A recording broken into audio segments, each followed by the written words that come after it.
पर focus book के author Chris बैली ने अपने बिहेवियर में एक ऐसी बात नोटिस की जिसने उन्हें अनकंफर्टेबल बना दिया।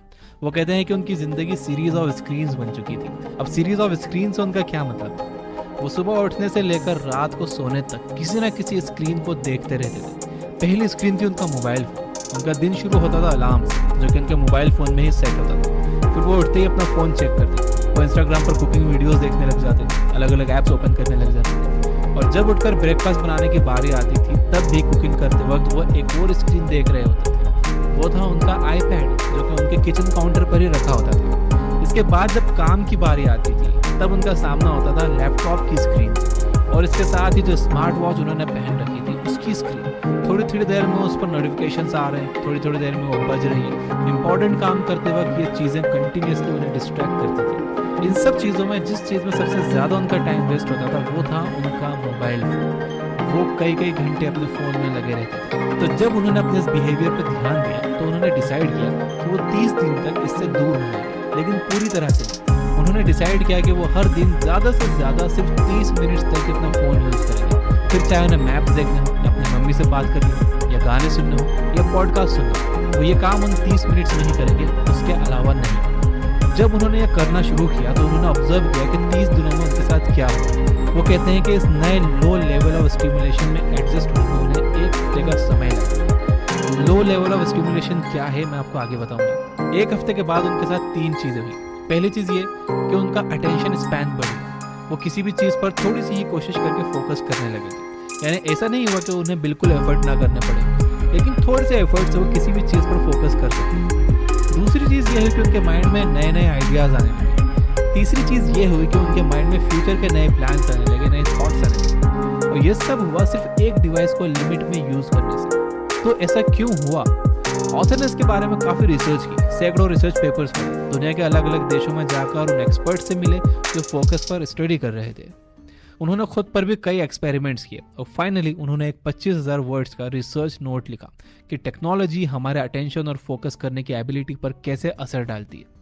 इस रिसर्च से पता चला कि जब हम कंप्यूटर पर काम करते समय अपना फ़ोन पास में रखते हैं तो हम एक चीज़ पर सिर्फ 40 सेकेंड्स तक ही फोकस कर पाते हैं, और अगर इस दौरान हम कंप्यूटर पर अपनी टीम से भी बात कर रहे हैं तो ये फोकस 35 सेकेंड्स का हो जाता है। हमें लगता है कि प्रॉब्लम यह है कि हमारा दिमाग डिस्ट्रैक्टेड है। ऑथर कहते हैं कि प्रॉब्लम ये नहीं है, बल्कि असल प्रॉब्लम इससे कहीं ज़्यादा डीप है और वही हमारे डिस्ट्रैक्शन का रूट कॉज है। ऑथर कहते हैं कि हम डिस्ट्रैक्टेड नहीं हैं, बल्कि हमारे ब्रेन्स ओवर स्टिमुलेटेड हैं। इसे आसान देसी भाषा में बोलूँ तो हमारे दिमाग में बहुत ज़्यादा चुल मची हुई है। हमें ये भी देखना है, हमें वो भी करना है, हमें एक साथ 10 लोगों से चैट भी करना है, हमें हमारे लाइक्स भी चेक करना है, हमें ये भी देखना है कि हमारी इंस्टा स्टोरी किन किन लोगों ने चेक की, और अपनी एक्स की स्टॉकिंग भी तो करना है। हम खुद डिस्ट्रैक्ट होना चाहते हैं। हमारे दिमाग को छोटी छोटी इन्फॉर्मेशन, सोशल मीडिया, ईमेल ये बहुत अच्छे लगते हैं। हमारे दिमाग को डिस्ट्रैक्ट होना पसंद है क्योंकि हमें इसका रिवॉर्ड मिलता है। रिवॉर्ड क्या मिलता है? हमारे दिमाग में एक मैकेनिज्म है जिसे नोवेल्टी बायस कहते हैं।